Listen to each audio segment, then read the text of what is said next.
हजारीबाग में एम्बुलेंस से 40 किलो डोडा बरामद, चालक फरार। हजारीबाग के चौपारण थाना क्षेत्र में पुलिस ने गुप्त सूचना के आधार पर चौरदहा चेक नाका पर एक एम्बुलेंस की तलाशी ली। वाहन की जांच में 2 बड़े बोरे मिले जिसमें करीब 40 किलो डोडा भरा हुआ था। यह खेप दनुआ से बिहार ले जाई जा रही थी। पुलिस के पहुंचने से पहले ही चालक वाहन छोड़कर भाग निकला।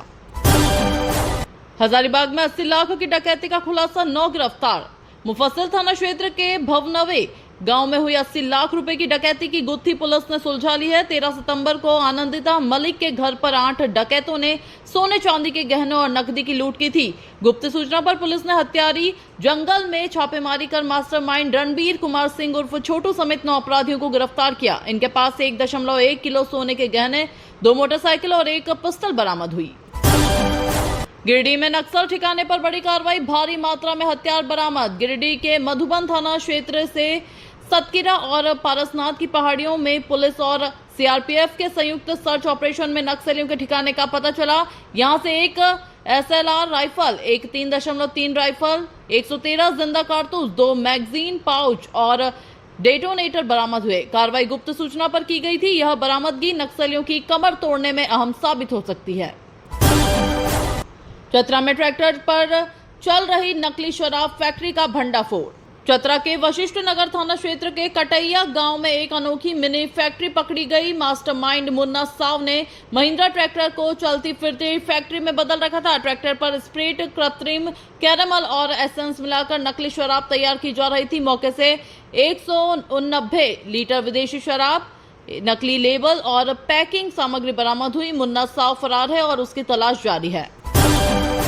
कोडरमा में कपड़े की दुकान में आग, व्यापारी को लाखों का नुकसान। कोडरमा के जयनगर थाना क्षेत्र के यडूडीह हॉल्ट रोड पर स्थित कपड़े की दुकान में शॉर्ट सर्किट से आग लग गई। व्यापारी छोटूलाल साव के घर पर रहते समय आग की सूचना मिली। आग में 1.5 लाख नगद और लाखों के कपड़े जलकर राख हो गए। स्थानीय लोगों ने वाटर पंप की मदद से आग पर काबू पाया। रामगढ़ में माइनिंग साइट पर गोलीबारी, 3 अपराधी गिरफ्तार। रामगढ़ पुलिस ने सयाल आरए माइनिंग और सेंट्रल सोंदा क्रैशर में हुई फायरिंग के मामले में राहुल दुबे गिरोह के 3 सदस्यों को गिरफ्तार किया है। रंगदारी मांगने और दहशत फैलाने के लिए गोलीबारी की गई थी। पुलिस को सूचना मिली थी कि गिरोह के सदस्य कोठार स्थित एक होटल में बड़ी घटना की योजना बना रहे हैं। मौके से पिस्टल और कारतूस बरामद हुए। पाकुड़ में जेएसएलपीएस कर्मियों का धरना, राज्यकर्मी का दर्जा देने की मांग। पाकुड़ जिला मुख्यालय में जेएसएलपीएस के L7 और L8 वर्ग के कर्मियों ने 6 सूत्री मांगों को लेकर 1 दिवसीय धरना दिया। मुख्य मांगों में राज्य कर्मी का दर्जा देना और एनएमएमयू पॉलिसी लागू करना शामिल है। कर्मचारियों ने कहा कि उन्हें गृह जिला के नजदीकी प्रखंडों में पदस्थापित किया जाए। देवघर में दशहरा पर रावण की पूजा, दहन नहीं। देवघर में दशहरा का त्योहार अनोखी परंपरा के साथ मनाया जाता है। यहाँ रावण दहन नहीं होता बल्कि उसकी पूजा की जाती है। मान्यता है कि रावण ने भगवान शिव को प्रसन्न कर बाबा बैद्यनाथ धाम की स्थापना कराई थी। श्रद्धालु पहले रावण और फिर बैद्यनाथ की पूजा कर रावणेश्वर बाबा बैद्यनाथ मंत्र का उच्चारण करते हैं। दुबई में गिरिडीह के मजदूर की बिल्डिंग से गिरकर मौत। गिरिडीह के डुमरी निवासी 28 वर्षीय लालचंद महतो की दुबई में बिल्डिंग से गिरकर मौत हो गई। वह मजदूरी का काम करता था। हादसे की खबर से गांव में शोक की लहर दौड़ गई। लालचंद अपने पीछे पत्नी और माता पिता को छोड़ गया है। परिवार को सहायता दिलाने के प्रयास हो रहे हैं। चाईबासा में 10 माओवादी आत्मसमर्पण, 4 महिलाएं शामिल। चाईबासा में भाकपा संगठन के 10 सदस्यों ने राज्य के डीजीपी अनुराग गुप्ता के सामने आत्मसमर्पण किया। इनमें 4 महिला नक्सली भी शामिल है। ये सभी झारखंड सरकार के आत्मसमर्पण व पुनर्वास नीति से प्रभावित हुए। सरेंडर्ड माओवादियों को पुनर्वास के तहत मदद दी जाएगी। रांची में दुर्गा पूजा के दौरान बदलेगा ट्रैफिक रूट। दुर्गा पूजा को देखते हुए रांची में 27 सितंबर से यातायात में बदलाव किया जाएगा। बड़े पंडाल वाले रास्तों पर शाम 4 बजे के बाद वाहनों की नो एंट्री रहेगी। भारी वाहनों का प्रवेश वर्जित होगा। प्रशासन ने वैकल्पिक रूट और पार्किंग की व्यवस्था की है। पलामू में शराब तस्करी का खुलासा, चालक गिरफ्तार। पलामू के सतबरवा थाना पुलिस ने 300 बोतल विदेशी शराब से भरी कार को पकड़ा। शराब दुर्गा पूजा के लिए तस्करी की जा रही थी। आरोपी चालक शिव शंकर यादव को गिरफ्तार किया गया है। शराब का कोई वैध कागज नहीं मिला। जेटीईटी परीक्षा से पहले शिक्षकों की नियुक्ति नहीं होगी। झारखंड हाईकोर्ट ने राज्य सरकार को 2026 तक झारखंड शिक्षक पात्रता परीक्षा जेटीईटी आयोजित करने का निर्देश दिया है। कोर्ट ने कहा कि जब तक परीक्षा नहीं होती तब तक शिक्षकों की नियुक्ति प्रक्रिया शुरू न की जाए। यह फैसला 9 साल से इंतजार कर रहे उम्मीदवारों को निराश कर रहा है। रामगढ़ में कुएं में गिरे हाथी और उसका बच्चा सुरक्षित रेस्क्यू। रामगढ़ के परसाडीहा जंगल में एक हाथी और उसका बच्चा कुएं में गिर गए। वन विभाग ने जेसीबी से खुदाई कर दोनों को 6 घंटे के रेस्क्यू ऑपरेशन के बाद सुरक्षित बाहर निकाला। क्षेत्र में 42 हाथियों का झुंड सक्रिय है, इसलिए गांवों में सतर्कता बरती जा रही है। जमशेदपुर में डांडिया नाइट में मारपीट, युवक पर चापड़ से हमला। टेलको आम बगान में डांडिया नाइट के दौरान हुए विवाद में युवक श्रवण और लक्की के बीच झगड़ा हुआ। मामला तार कंपनी चौक तक पहुंच गया, जहां चापड़ से हमला कर श्रवण को घायल कर दिया गया। पुलिस ने दोनों पक्षों को शांति बनाए रखने की अपील की है।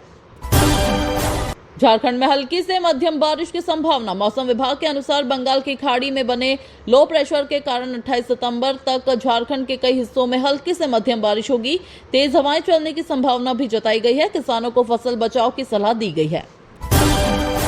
स्कूलों में तंबाकू पर सख्ती, शिक्षकों पर जुर्माना। झारखंड सरकार ने सभी शिक्षण संस्थानों को तंबाकू मुक्त बनाने के लिए सख्त दिशा निर्देश जारी किए हैं। तंबाकू सेवन या धूम्रपान करते पकड़े जाने पर शिक्षकों पर जुर्माना लगाया जाएगा। विद्यार्थियों को टोबैको मॉनिटर बनाया जाएगा ताकि नियमों का पालन हो सके। रेड रिबन क्विज में झारखंड टीम चौथे स्थान पर। पटना में आयोजित क्षेत्रीय रेड रिबन क्विज में सिमडेगा की टीम ने चौथा स्थान प्राप्त किया। 10 राज्यों की टीमों ने प्रतियोगिता में भाग लिया। झारखंड से सीएम स्कूल ऑफ एक्सीलेंस की छात्रा सौम्या स्तुति बाड़ा और श्वेत कुमार भारती ने राज्य का प्रतिनिधित्व किया। मुख्यमंत्री मैया सम्मान योजना के तहत 22 करोड़ 15 लाख का भुगतान। सिमडेगा जिले में मुख्यमंत्री मैया सम्मान योजना के तहत 88,606 लाभुकों को सितंबर माह की सम्मान राशि प्रति लाभुक 2500 रुपए की दर से दी गई। राशि सीधे आधार आधारित भुगतान प्रणाली के तहत खातों में ट्रांसफर की गई। त्योहारों को देखते हुए खाद्य प्रतिष्ठानों का औचक निरीक्षण। सिमडेगा जिला प्रशासन ने त्योहारों के मद्देनजर खाद्य सुरक्षा सुनिश्चित करने के लिए होटलों, रेस्टोरेंट्स और स्ट्रीट वेंडरों का निरीक्षण किया। खाद्य तेल और दूध उत्पादों की गुणवत्ता की जांच के लिए टीपीसी टेस्ट किया गया। केरसे मंदिर में नवरात्रि चतुर्थी पर महाआरती की तैयारी। सिमडेगा के नवदुर्गा मंदिर में शुक्रवार को मां कुष्मांडा की विशेष पूजा और भव्य महाआरती का आयोजन होगा। हजारों भक्तों के पहुंचने की संभावना है। समिति ने भोग वितरण की व्यवस्था भी की है। सेवा पखवाड़ा अभियान में स्वास्थ्य जांच शिविर का आयोजन। सिमडेगा के मीरू मडेगा में भाजपा द्वारा सेवा पखवाड़ा अभियान के तहत निःशुल्क स्वास्थ्य जांच शिविर लगाया गया। लोगों ने रक्तचाप, मधुमेह और सामान्य स्वास्थ्य जांच कराई। ग्रामीणों ने इस पहल की सराहना की। 292 गांवों के लिए 5 वर्षीय विकास योजना तैयार। सिमडेगा जिले के सभी 10 प्रखंडों के 292 आदिवासी बहुल गांवों के लिए आदि कर्मयोगी अभियान के तहत 5 वर्षीय विकास योजना बनाई जा रही है। ग्राम सभा के माध्यम से सामाजिक और संसाधन मानचित्र तैयार किए गए। सिमडेगा में करंट लगने से मजदूर की मौत। सामटोली में काम के दौरान अजीत कीड़ो नामक मजदूर छत पर सीमेंट का मसाला तैयार करते समय करंट की चपेट में आ गया। गंभीर रूप से घायल अजीत की मौके पर ही मौत हो गई। परिजनों को मुआवजा देने की मांग उठी है। वीर शहीद तेलंगा खड़िया बस स्टैंड बदहाल। सिमडेगा का वीर शहीद तेलंगा खड़िया बस स्टैंड जर्जर हालत में है। प्रतिदिन 100 से अधिक बसें यहां से गुजरती हैं, लेकिन शौचालय, साफ सफाई और पेयजल जैसी मूलभूत सुविधाओं का अभाव है। यात्री परेशान है। बनवारी कॉलेज परिसर में पौधारोपण। लातेहार के बनवारी साहू महाविद्यालय में राष्ट्रीय सेवा योजना दिवस पर पौधारोपण किया गया। अधिकारियों ने पर्यावरण संरक्षण का संदेश देते हुए विद्यार्थियों को स्वच्छता और सामाजिक सेवा में सक्रिय रहने की प्रेरणा दी। स्वास्थ्य केंद्र में बिजली, पानी और सफाई पर चर्चा। पलामू के पाटन प्रखंड में स्वास्थ्य केंद्रों की सुविधाओं को लेकर बैठक हुई। बिजली, पानी और सफाई व्यवस्था सुधारने पर जोर दिया गया। अधिकारियों ने समस्याओं का जल्द समाधान करने का आश्वासन दिया। गरवा में कार से 25 पेटी शराब जब्त, एक गिरफ्तार। पलामू जिले के सतबरवा थाना क्षेत्र में पुलिस ने कार से 25 पेटी विदेशी शराब बरामद की। एक व्यक्ति को हिरासत में लिया गया है। यह शराब कहां से लाई जा रही थी, इसकी जांच चल रही है। छतरपुर में 10 साल में 7वीं बार लगाई जा रही लाइट। पलामू के छतरपुर शहर में बिजली और पानी जैसी बुनियादी सुविधाओं की कमी है। बावजूद इसके 3 करोड़ 71 लाख की लागत से 620 तिरंगा लाइट लगाने का काम 7वीं बार किया जा रहा है। स्थानीय लोग इसे संसाधनों की बर्बादी बता रहे हैं। लातेहार में राज्यपाल से प्राचार्य और अध्यक्ष की मुलाकात। लातेहार में आयोजित दुर्जागिनी फुटबॉल टूर्नामेंट के उद्घाटन समारोह में प्राचार्य और कॉलेज अध्यक्ष ने राज्यपाल से मुलाकात की। उन्होंने जिले की शिक्षा और खेल विकास पर चर्चा की। कोडरमा में दिव्यांग बच्चों को शिक्षा से जोड़ने के लिए डोर टू डोर अभियान। कोडरमा जिले में दिव्यांग बच्चों को शिक्षा से जोड़ने के लिए जिला प्रशासन डोर टू डोर अभियान चलाएगा। अभियान के तहत ऐसे बच्चों की पहचान कर उन्हें स्कूलों में नामांकित कराया जाएगा। चतरा जिले में 720 हेक्टेयर भूमि पर सूक्ष्म सिंचाई प्रणाली विकसित करने का लक्ष्य। प्रधानमंत्री कृषि सिंचाई योजना के तहत किसानों को ड्रिप और स्प्रिंकलर जैसी आधुनिक तकनीक से जोड़ा जाएगा, जिससे कम पानी में अधिक फसल उत्पादन और जल संरक्षण को बढ़ावा मिलेगा। प्रतापपुर थाना परिसर में जिला विधिक सेवा प्राधिकार द्वारा निःशुल्क मध्यस्थता शिविर आयोजित कर जमीन विवाद, पारिवारिक झगड़े, पैसा लेन देन और मारपीट जैसे कई मामलों का समाधान आपसी समझौते से किया गया, जिससे ग्रामीणों को त्वरित न्याय और सामाजिक सौहार्द को बढ़ावा मिला। कोडरमा जिले के सभी आंगनबाड़ी केंद्रों में राष्ट्रीय पोषण माह के तहत अभिभावक, आंगनबाड़ी सेविका बैठक और शिक्षा मेले का आयोजन कर आमजन को सही पोषण, मोटापा कम करने और स्वास्थ्य जागरूकता जैसे 8 प्रमुख विषयों पर जानकारी दी गई, जिससे बच्चों और परिवारों में पोषण के प्रति जागरूकता बढ़ी। कोडरमा थाना परिसर में शांति समिति की बैठक आयोजित कर एसडीपीओ अनिल कुमार सिंह ने दुर्गा पूजा पर्व को शांति, सौहार्द और महिला, बच्चे तथा बुजुर्गों की सुविधा को प्राथमिकता देने के लिए सभी पूजा समितियों को दिशा निर्देश दिए तथा अफवाहों पर रोक लगाने की अपील की।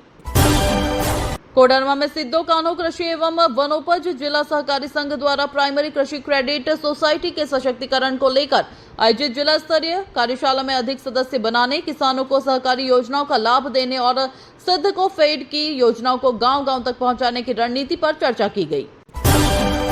पत्थलगढ़ा के नवाडीह पंचायत मुख्यालय में आयोजित जिला स्तरीय रात्रि वॉलीबॉल टूर्नामेंट के उद्घाटन अवसर पर प्रोफेसर चौधरी ने एनएसएस के माध्यम से युवाओं को अनुशासन, सामुदायिक संगठन और नेतृत्व क्षमता सीखने की प्रेरणा दी। टूर्नामेंट में 20 टीमों की भागीदारी से ग्रामीण खेल संस्कृति को मजबूती मिली। अमृतलैया रेलवे स्टेशन पर ऑपरेशन नार्कोस के तहत आरपीएफ ने वाराणसी मेमो एक्सप्रेस से बिहार निवासी युवक को 5.25 किलो गांजा के साथ गिरफ्तार किया, जिसकी अनुमानित कीमत 75,000 रुपए बताई गई है। आरोपी ओडिशा से गांजा लाकर अपने इलाके में सप्लाई करने की फिराक में था। चंदवारा प्रखंड के उर्वा पंचायत में मुख्यमंत्री ग्राम सड़क योजना के तहत 2 करोड़ रुपए की लागत से बनी 3 किलोमीटर लंबी सड़क निर्माण कार्य में भारी अनियमितता उजागर होने पर ग्रामीणों ने काम बंद कराया। 2 माह में सड़क उखड़ने लगी तो विभागीय जांच की मांग तेज हो गई। चतरा में नवरात्रि के अवसर पर मां भद्रकाली का दरबार रंगीन रोशनी, सुगंधित फूलों और आकर्षक सजावट से जगमगा उठा। शाम ढलते ही मंदिर परिसर की दुधिया रोशनी और भव्य सज्जा श्रद्धालुओं को मंत्रमुग्ध कर रही है, जहां दूर दराज से आए भक्त देवी दर्शन कर आशीर्वाद प्राप्त कर रहे हैं। प्रतापपुर महावीर मंदिर दुर्गा पूजा समिति और गढ़ पूजा समिति द्वारा कलश स्थापना के दिन से ही प्रतिदिन महाआरती के बाद संध्या में भव्य भंडारे और प्रसाद वितरण का आयोजन कर सैकड़ों महिला, पुरुष और बच्चों को पूजा उत्सव में शामिल कर धार्मिक और सामाजिक एकता का संदेश दिया जा रहा। जामताड़ा जिले के नारायणपुर प्रखंड में मांझी परगाना सरदार महासभा की बैठक में पारंपरिक पदाधिकारियों ने सरकार को चेतावनी दी कि यदि उनके सामाजिक और राजस्व अधिकारों से जुड़ी मांगों को समय पर नहीं माना गया तो उग्र आंदोलन छेड़ा जाएगा, जिसमें बड़े पैमाने पर जन सहभागिता सुनिश्चित की जाएगी। झारखंड प्रगतिशील शिक्षक संघ जामताड़ा इकाई ने जिला उपायुक्त और जिला शिक्षा अधीक्षक को ज्ञापन सौंपकर ग्रेड 4 प्रोन्नति प्रक्रिया पर तत्काल रोक लगाने की मांग की। संघ का कहना है कि सर्वोच्च न्यायालय के निर्देशों के अनुरूप संशोधित नियमावली लागू किए बिना प्रोन्नति प्रक्रिया को आगे बढ़ाना अनुचित है। जामताड़ा के तंबाजोर स्थित जवाहर नवोदय विद्यालय में स्कूल सोयल हेल्थ प्रोग्राम के तहत छात्रों को मिट्टी की गुणवत्ता परीक्षण प्रक्रिया और सतत कृषि पद्धतियों का प्रशिक्षण देकर भविष्य में मृदा स्वास्थ्य संरक्षण, फसल उत्पादन सुधार और पर्यावरण संतुलन को बढ़ावा देने की जानकारी दी गई। रांची पीएमएलए कोर्ट में 730 करोड़ रुपए से अधिक के जीएसटी घोटाले मामले में आरोप तय करने की प्रक्रिया तेज। बुधवार को आरोपियों को आंशिक पुलिस पेपर सौंपा गया, जबकि शेष दस्तावेज 8 अक्टूबर को दिए जाएंगे। अदालत ने 4 सितंबर को मामले में संज्ञान लेकर सुनवाई शुरू की थी। झारखंड राज्य उर्दू शिक्षक संघ ने उर्दू टेट पास अभ्यर्थियों की नियुक्ति में देरी पर नाराजगी जताते हुए मुख्यमंत्री और विभागीय अधिकारियों को ज्ञापन सौंपा। महासचिव अमीन अहमद ने आलिम फाजिल डिग्री पर विधि विभाग की टिप्पणी को गलत बताते हुए कहा कि यह डिग्री जैक बोर्ड द्वारा मान्यता प्राप्त है। रांची में आयुष्मान भारत मुख्यमंत्री जन आरोग्य योजना की समीक्षा बैठक में झारखंड स्टेट आरोग्य सोसाइटी की कार्यकारी निदेशक डॉक्टर नेहा अरोड़ा ने समय पर क्लेम सेटलमेंट और ई-केवाईसी अपडेट सुनिश्चित करने का निर्देश दिया, ताकि लाभार्थियों को अस्पताल में उपचार और योजना का लाभ सुगमता से मिल सके। झारखंड की बेटी और नेशनल अवार्ड विजेता गायिका शिल्पा राव को फिल्म जवान के सुपरहिट गीत चलिया के लिए 71वें राष्ट्रीय फिल्म पुरस्कार में बेस्ट प्लेबैक सिंगर का सम्मान मिलने के बाद रांची आगमन पर मुख्यमंत्री हेमंत सोरेन ने सम्मानित किया। शिल्पा ने इस अवसर पर लोकप्रिय गीत भी प्रस्तुत किया। झारखंड हाईकोर्ट ने रांची जिला स्कूल मैदान में दुर्गा पूजा की अनुमति मामले में स्वतः संज्ञान लेकर सुनवाई करते हुए राज्य सरकार और जिला प्रशासन को रात में तेज आवाज में लाउड स्पीकर बजाने पर रोक और स्वच्छता नियमों का सख्ती से पालन सुनिश्चित करने का निर्देश दिया। यह आदेश पूरे राज्य में लागू होगा। रांची के दीपाटोली कैंट में आयोजित 212वें स्पर्श आउटरीच कार्यक्रम में रक्षा राज्य मंत्री संजय सेठ ने 44 वीर नारियों को सम्मानित करते हुए 12 डिफेंस पेंशनर्स को 1.66 करोड़ रुपए के चेक वितरित किए। कार्यक्रम ने रक्षा पेंशनर्स की समस्याओं के त्वरित